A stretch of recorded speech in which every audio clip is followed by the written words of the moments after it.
खास मेहमान हमारे साथ हैं, आपको बता देते हैं। बीजेपी का पक्ष रखने के लिए हमारे साथ प्रेम शुक्ला है, हमारे साथ कांग्रेस पार्टी का पक्ष रखने के लिए अजय उपाध्याय हैं, सैयद असीम वकार एआईएम का पक्ष रखने के लिए हमारे साथ हैं, हमारे साथ मनोज यादव काका समाजवादी पार्टी का पक्ष रखने के लिए हैं, और यास्मीन फारूकी नेशनल सेक्रेटरी हैं एसडीपीआई की, वो भी हमारे साथ है। आप सभी का बहुत बहुत स्वागत है। सबसे पहले तो मनोज काका, सबसे बड़ा सवाल तो यही होगा कि दिक्कत क्या है, समस्या क्या है। सरकार तो यही दलील दे रही है कि कॉन्स्टिट्यूशन में इसका जिक्र है और हम उसे ग्राउंड पर इंप्लीमेंट कर रहे हैं। देखिए, सरकार जो दलील दे रही है, सरकार के जो दलील के पीछे उनका मनसा क्या है, मंतव्य क्या है, ये भी तो देश को जानने का पूरा हक है। और हमारे संविधान में धर्मनिरपेक्षता की भी बात करी गई है, उसके प्रस्तावना में भी। तो सबके रीति रिवाज, सबके धार्मिक रूप से स्वतंत्र होने की जो मान्यता है, हमारी संवैधानिक प्रथम मान्यता है। अगर आपका संविधान की प्रस्तावना पढ़ें तो उसी में ये बात कही गई है।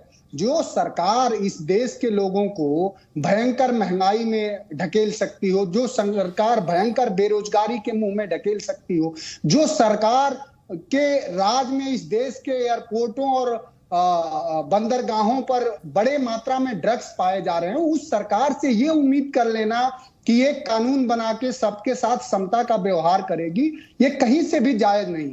सरकार से हम ये जानना चाह रहे हैं कि उत्तर प्रदेश में गन्ना किसानों का भुगतान नहीं हो रहा है।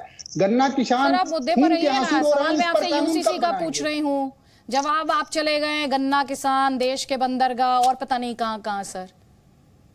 नहीं, जो सवाल आप पूछ रहे हैं उसी सवाल का ही मैं जवाब दे रहा हूं। क्या जवाब है ये भाई? यूसीसी आनी चाहिए या नहीं आनी चाहिए? आपको यूसीसी से प्रॉब्लम है या बीजेपी से प्रॉब्लम? जो हमारे नेता ने बयान दिया है और जो विपक्ष के तमाम लोगों ने कहा, आप संविधान का समग्रता से अध्ययन करिए। और संविधान के समग्रता का अध्ययन यही है कि सभी की धार्मिक मान्यताएं बची रहें। और सरकार ये चाहती है कि एक धर्म विशेष का ध्रुवीकरण करके, और बाकी हमारे यहाँ आदिवासी समाज की अपनी मान्यता है, जैन की अपनी मान्यता है, बौद्ध समाज की अपनी मान्यता है। आप संविधान की बात कर रहे हैं तो यूसीसी का जिक्र संविधान में नहीं है क्या? जी बिल्कुल है। आर्टिकल 44 में इसका जिक्र है। 46 में है, 46 में है, हाँ 46 में है, हाँ। लेकिन आप संविधान का आर्टिकल 44 नहीं पढ़ पा रही हैं क्या? क्या कह रहे हैं? 29 भी तो पढ़ना चाहिए आपको। नहीं, आप आर्टिकल 44 पढ़ लीजिए। 19 भी पढ़ना चाहिए आपको। नहीं, आपको आर्टिकल 44 पढ़ लेना चाहिए। आपको प्रस्तावना भी पढ़नी चाहिए। मुझे तो सभी कुछ पढ़ लेना चाहिए, आपको भी आर्टिकल 44 पढ़ लेना चाहिए। मैं ये कह रही थी मनोज काका। मैं सब पढ़ा हुआ हूँ, मैं सब पढ़ा हुआ हूँ। इसीलिए शायद आपको 46 याद रहा, 44 भूल गए आप। ये लड़ाई हमारी आपकी नहीं है। नहीं, मेरी तो लड़ाई है ही नहीं। आपसे सवाल पूछना लड़ाई नहीं होती मनोज यादव। नहीं, सुनिए, आपसे सवाल पूछना ये लड़ाई नहीं होती है मनोज जी। 44 करोड़ लोगों की है। हाँ, नहीं सुनिए, सवाल पूछना लड़ाई नहीं कहलाता। जी, वाद विवाद के मंच पर जब आते हैं तो सवाल पूछे जाएंगे, उनके लिए प्रिपेयर्ड होना चाहिए। अगर आर्टिकल 44 की बात हो रही है तो फिर आर्टिकल 44 की बात करनी पड़ेगी, 46 की बात नहीं कर सकते। तब ये है आर्टिकल 19 की बात नहीं करेंगे आप? नहीं, आप आर्टिकल 44 की बात क्यों नहीं करेंगे? यूसीसी का जिक्र कहां पर है सर? आप ही बता दीजिए मुझे। आप उसी आर्टिकल की बात करेंगे जो इस विषय को आच्छादित करता हो। आप दूसरे आर्टिकल की नहीं, तो आप बता दीजिए। चलिए आप बताइए, आर्टिकल 46 बता दीजिए। चलिए आर्टिकल 46 बताइए। चलिए आप आर्टिकल 46 बताइए। चलिए बात रखने की वो सब आर्टिकल है। नहीं, आर्टिकल 46 की बात। अब आप कहां जा रहे हैं सर? आर्टिकल 46 की बात कीजिए ना। आपने आर्टिकल 46 का जिक्र किया, बताइए मुझे क्या लिखा आर्टिकल 46 में? आर्टिकल 46 में यही तो लिखा है कि प्रदेश सरकार चाहे, देश चाहे तो यूसीसी पे कानून बनाए। तो क्या हम सक्षम है? आर्टिकल हम कह रहे हैं आर्टिकल 19 में क्या लिखा है, आप ये बता दीजिए। मैंने तो बता दिया आपको। नहीं, सुनिए ध्यान से। यूसीसी का जिक्र जो आप कर रहे हैं ना सर, जिस यूसीसी का जिक्र आप कर रहे हैं जी, आर्टिकल 44 में उसका जिक्र है सर। उसमें क्या लिखा है? अरे मैंने कहा कि यूसीसी के लिए संविधान में लाइन है, संविधान में अनुच्छेद है, लेकिन और नहीं, इसमें तो किसी को कोई कंफ्यूजन है ही नहीं। इसमें कंफ्यूजन नहीं है। आप आर्टिकल 46 का जिक्र करते हैं, मैं आर्टिकल 44 की बात कर रही हूँ यूसीसी की। आप सरकार मेजॉरिटी में है तो सरकार को अब तक कानून बना देना चाहिए। आप लग रहा है आपके जी न्यूज के चैनल में बनेगा क्या कानून? नहीं, आपको क्या दिक्कत हो रही है? सवाल पूछा जा रहा है तो दिक्कत क्या हो रही है? दिक्कत क्या हो रही है? कह रहा हूं, सुनिए ध्यान से सुनिए।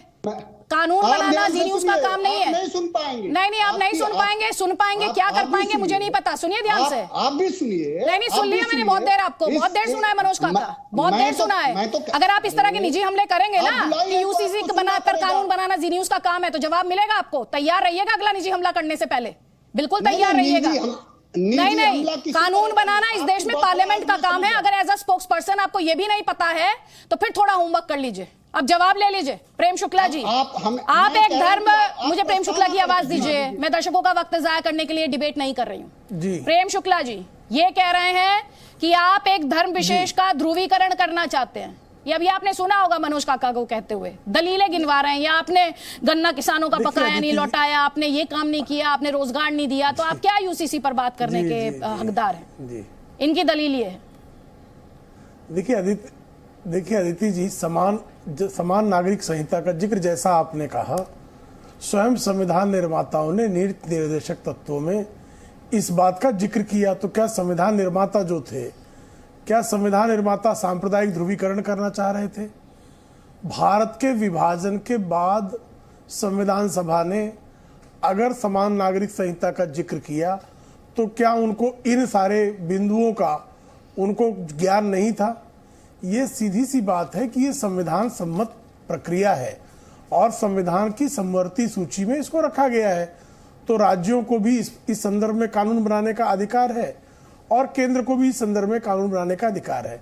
हमारे यहाँ उत्तराखंड में हमारी सरकार ने एक समिति बनाई और वहाँ भी जो है यह प्रक्रिया प्रारंभ, और गुजरात में भी कैबिनेट इस संदर्भ में निर्णय ले चुका है। समिति का निर्माण होगा और वहाँ पर भी इस संदर्भ में निर्णय लिया जाएगा। एक प्राइवेट मेंबर बिल जो है किरोड़ी लाल मीणा जी ने राज्यसभा में लाया, जो संविधान सम्मत ढंग से ही लाया गया है। जो संवैधानिक प्रक्रिया है कि कोई भी सदस्य प्राइवेट मेंबर बिल ला सकता है, उसके अनुकूल ही उन्होंने ये लाया है। इसमें असंवैधानिक क्या है? तो अनावश्यक जो है संविधान के नाम की चार, और अगर जो लोग ये तर्क दे रहे हैं कि इससे किसी का धार्मिक अधिकार छिन जाएगा, गोवा में समान नागरिक संहिता लागू है।